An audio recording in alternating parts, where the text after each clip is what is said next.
Ok, grabando, cuando quieran. Muy bien. El Centro Internacional de la Papa cumple 50 años en el Perú. Estamos con Óscar Ortiz, el doctor Óscar Ortiz, director general adjunto de Investigación y Desarrollo de la CIP. Doctor, en el año 2017, una de las últimas investigaciones que hizo la CIP registró en comunidades de la meseta del Bombón, Junín, que algunos campesinos sembraban hasta 150 variedades de papa. Explíqueme ese fenómeno. Efectivamente, uno de los trabajos fundamentales del Centro Internacional de la Papa se relaciona a la conservación de la biodiversidad de papa en particular, pero también trabajamos con el camote y raíces y tubérculos andinos. Ese trabajo que usted menciona en el 2017 fue parte de un catálogo, un libro que describe las variedades de papas sembradas en la región Junín. Esto es parte del trabajo que hacemos de ir documentando la biodiversidad. Ese libro tiene la fotografía del tubérculo, de la flor, de la hoja, también sus características culinarias y su huella genética, de tal manera que queda muy bien catalogado de dónde viene esa variedad, los nombres y la cultura asociada. Esto es parte del trabajo de conservación y utilización de la biodiversidad de la papa que el CIP realiza. Se han hecho varios catálogos ya, región Junín, región La Libertad, región Huancavelica, y así hemos estado avanzando según el interés de los gobiernos regionales de tener estos catálogos publicados para la historia, ¿no?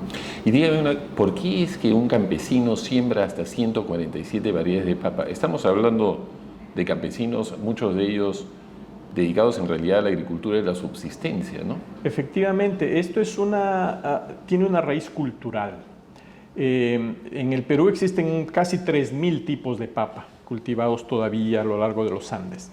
Y las familias conservan esto como un tesoro especial porque son heredadas a su vez de sus ancestros, y por lo tanto mantener esa herencia cultural que tiene utilizaciones culinarias para intercambio de diverso tipo, para ellos es un orgullo.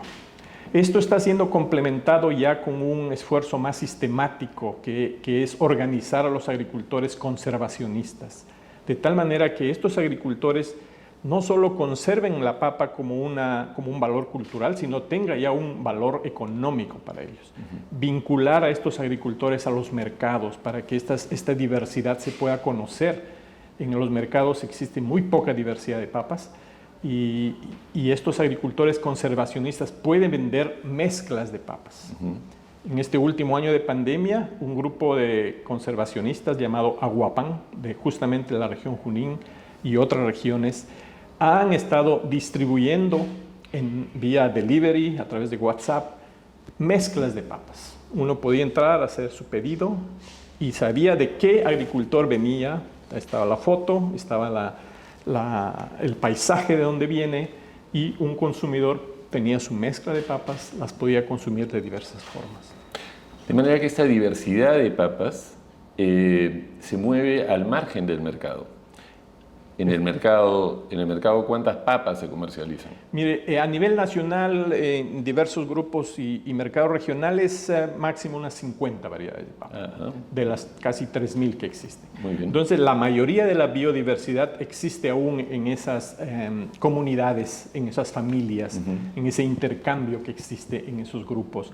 Y necesitamos promover el consumo, porque si eso tiene más mercado, hay más ingreso para el conservacionista, generalmente las mujeres conservacionistas, y eso permite pues que eso se dinamice, y eso es lo que queremos, ¿no?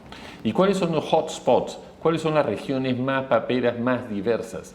¿Junín cómo califica dentro de esa? Está entre las top, está entre las más biodiversas. En realidad la más biodiversa es Cusco Puno, donde está documentado que es el origen de la papa en esa zona. Después al pie del está- lago Titicaca. Exactamente, toda esa zona de Cusco, Puno, hay una gran diversidad de papa. Y después sigue, por supuesto, Junín, a Huancavelica, Ayacucho, Apurímac, y hacia el norte empieza a disminuir un poquito la biodiversidad. Esa es la manera que está, diríamos, se asume, yo hice una investigación hace algunos años atrás, que la biodiversidad fue llevada muy probablemente por los colonizadores incas. Conforme colonizaban territorios, llevaban variedades de papa y se Sí. empezaban a sembrar. Tan tarde como eso en la cultura andina. Así es, sí. Fueron Por eso los incas y no los huancas o los wari. es muy antes de ello ya existía la biodiversidad, pero estaba más que todo en la zona sur. Ajá. Y conforme el imperio se expande, es muy probable que se llevaron variedades también. La expansión de la papa fue tan tardía. Así es, las variedades que se sembraban en el centro sur del Perú, que empezaron a llegar al norte, posiblemente fue a través de los incas. Así es. Y entonces, cuando llegó el Centro Internacional de la Papa al Perú en 1971, ¿cuántas variedades de papa teníamos registradas? Todo comienza con un grupo de 2.000 tipos de papas que recibimos como primer lote de un proyecto que existía en esa época, en donde estaba la Universidad Agraria y el Ministerio de Agricultura. Sin embargo, esos 2.000 no eran posiblemente todas diferentes, había muchas duplicadas. Muy bien. Porque recién, diríamos, hemos entendido mucho más el tema de la genética y podemos determinar con certeza si hay duplicados o no. De tal manera que de esas 2.000 muy probablemente menos de la mitad eran realmente de la diversidad. Ahora tenemos 4.500 registrados, muy verificado de que son diferentes, y de las cuales aproximadamente 3.000 vienen de Perú. Las otras vienen de Bolivia, Ecuador y otros países andinos. Y estas variedades son todas comestibles. Todas estas son variedades nativas comestibles. Hay un grupo de variedades, las 4.500 son comestibles. Hay un grupo de variedades silvestres, parientes de la papa, que esas sí no son comestibles, producen tubérculos muy pequeñitos, pero esas variedades silvestres tienen genes de mucha resistencia y tolerancia a enfermedades o sequía. Y eso es lo interesante, poder ver cómo esos genes se pueden incluir en las variedades cultivadas. ¿Y en qué consiste entonces el trabajo del Centro Internacional de la Papa? Tenemos al momento 3 grandes áreas de trabajo. Una es todavía la conservación y documentación del recurso genético, papa, camote, raíces y tubérculos andinos. Nuestro banco de germoplasma es el banco más grande de papa y de raíces y tubérculos andinos. Esa es nuestra principal acción. El segundo es desarrollar nuevas variedades, porque eso hay que ir... eso toma entre 5, 10, 15 años desarrollar una nueva variedad de papa. Las más conocidas variedades que existen en el mercado, la papa canchán. Todavía se siembra, se liberó hace unos 20 años atrás con el INIA.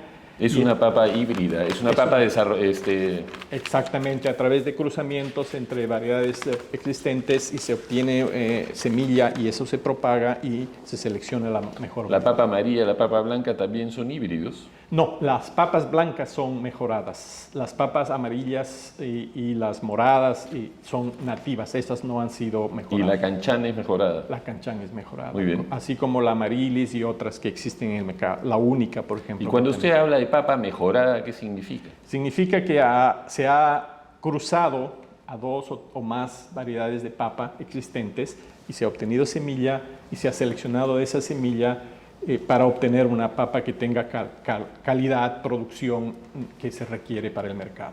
Calidad de producción y resistencia a las pestes. Exactamente. Esos son los criterios. Esos son los criterios. Tratar de encontrar un producto que resulte que sea resistente a las pestes, a los climas, a los cambios.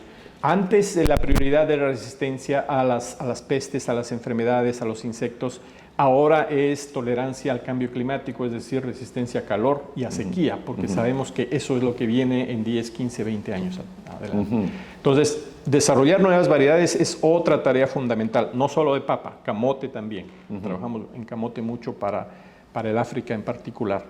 Y la tercera gran área de trabajo está relacionada al manejo del cultivo. ¿Cómo ayudamos a los agricultores a manejar su cultivo de manera más eficiente, más competitiva, de tal manera que reduzcan costos de producción, produzcan más y puedan tener rentabilidad en el cultivo, además de alimentos, ¿no? Cuando uno va al mercado, entonces uno podría señalar, en Lima me refiero, que la gran variedad de papas que nosotros compramos acá en Lima, que no superan las 10, presumo, la gran mayoría son mejoradas. No, hay una combinación. En Lima se estima que existen unas 20 a 30 en el mercado, de las cuales un tercio son mejoradas y los 2/3 son diversas variedades nativas. La amarilla, la peruanita, la guairo, esas son las más conocidas de las variedades nativas. ¿Cuál es entonces ahora el gran desafío?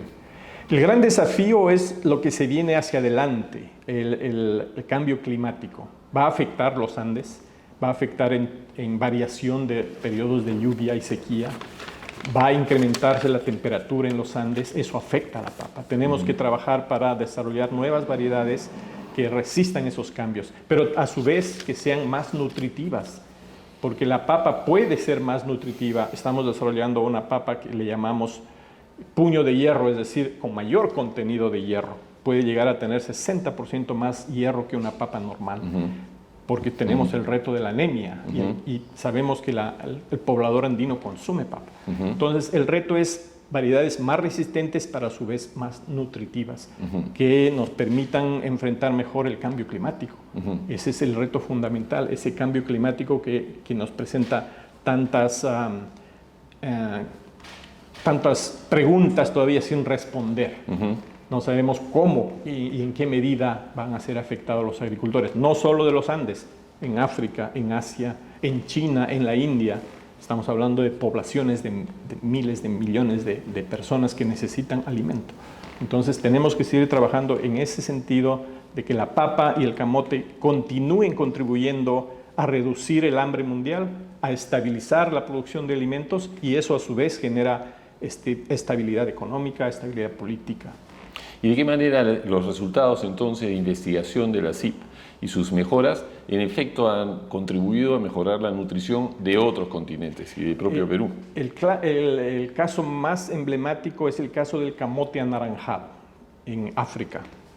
¿Camote es un producto andino? Así es, camote anaranjado que nosotros lo consumimos usualmente con el ceviche aquí, no era conocido en África, y en África hay una deficiencia muy grave de vitamina A.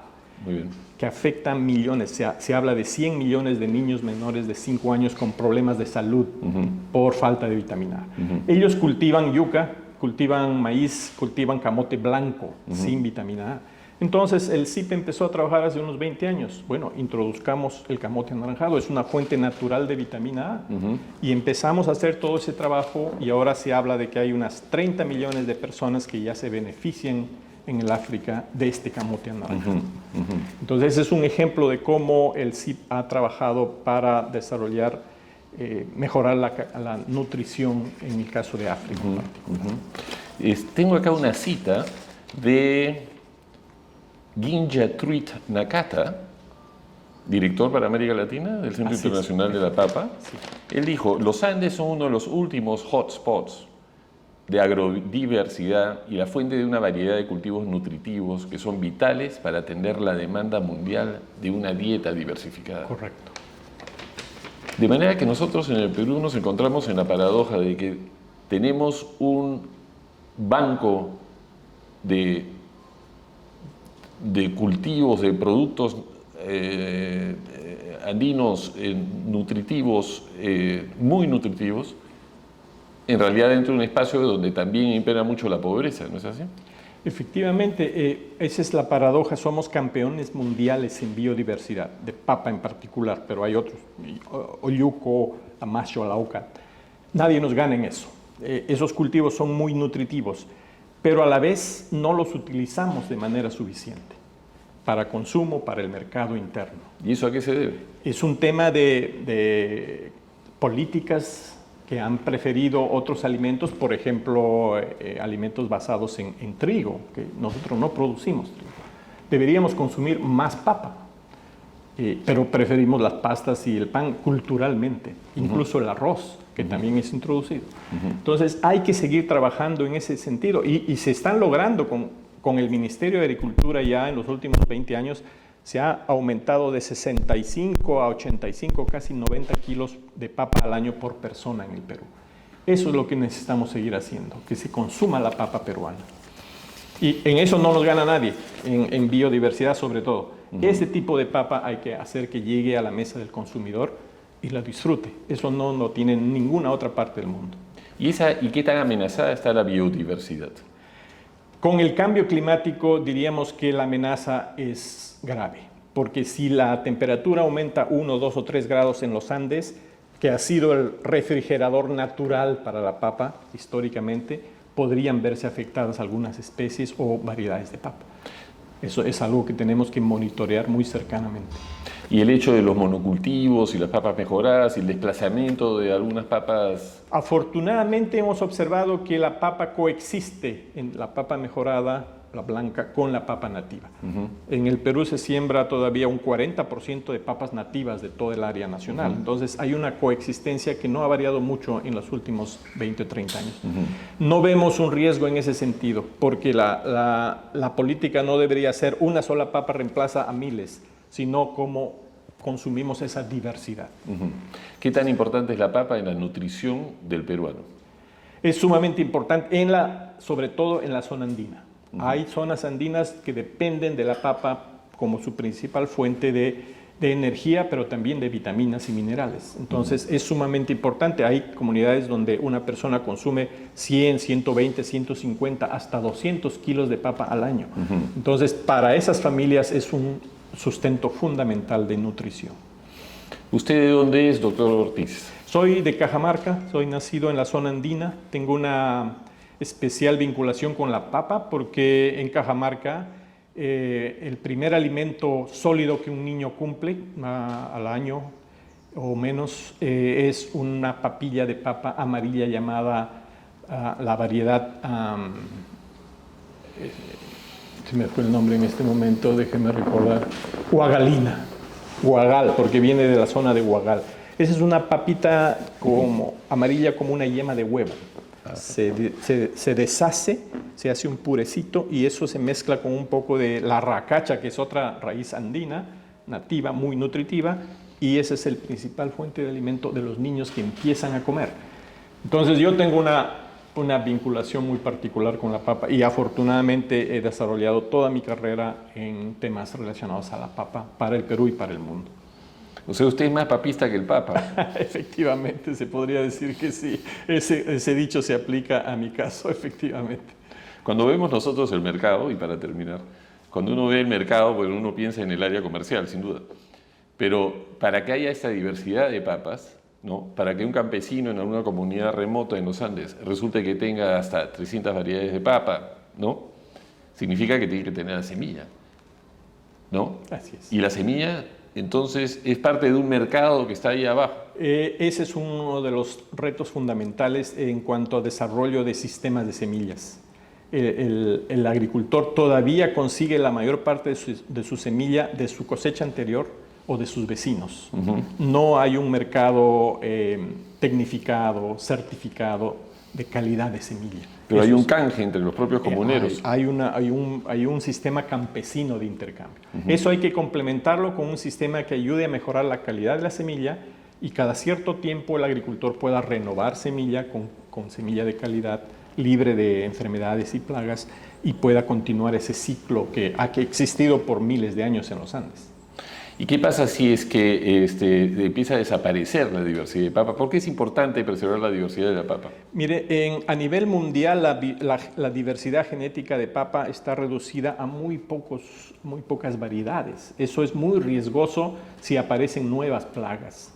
El caso emblemático ocurrió en 1840 en Irlanda, en una zona donde la papa se adaptó perfectamente y la mayoría de personas comían solo papa. Pero era una o dos variedades. Llegó la enfermedad llamada tizón tardío, que acá la llamamos rancha, acabó con los papales de una sola vez, en un solo año. Eso creó una hambruna, millones de personas murieron, se generaron migraciones. Ese ejemplo se puede aplicar a otras zonas del mundo que dependen de muy pocas variedades. Entonces, lo que tenemos que hacer es incrementar esa diversidad para estar mejor preparados para cualquier evento, sea patógeno o sea climático, que pueda ocurrir. Y ustedes trabajan con una baraja de diferentes... ¿con cuántos tipos de papa trabajan y ensayan con híbridos? En nuestros ensayos internacionales trabajamos 200, 300 materiales que son cruzamientos, y eso se va seleccionando en cada país según la preferencia, el clima, el suelo, y ese país ya libera 2, 3, 4, 5 variedades específicas para su país, incluido aquí también en el Perú, por supuesto. Qué interesante. Bueno, le agradezco. Muchísimas gracias. Gracias a ustedes, a Caretas, por el interés en el Centro Internacional de la Papa. Históricamente nos han apoyado con la difusión de la ciencia y la tecnología, y en este caso los 50 años son un motivo de celebración. Muchas gracias. A usted, muchísimas gracias. Gracias.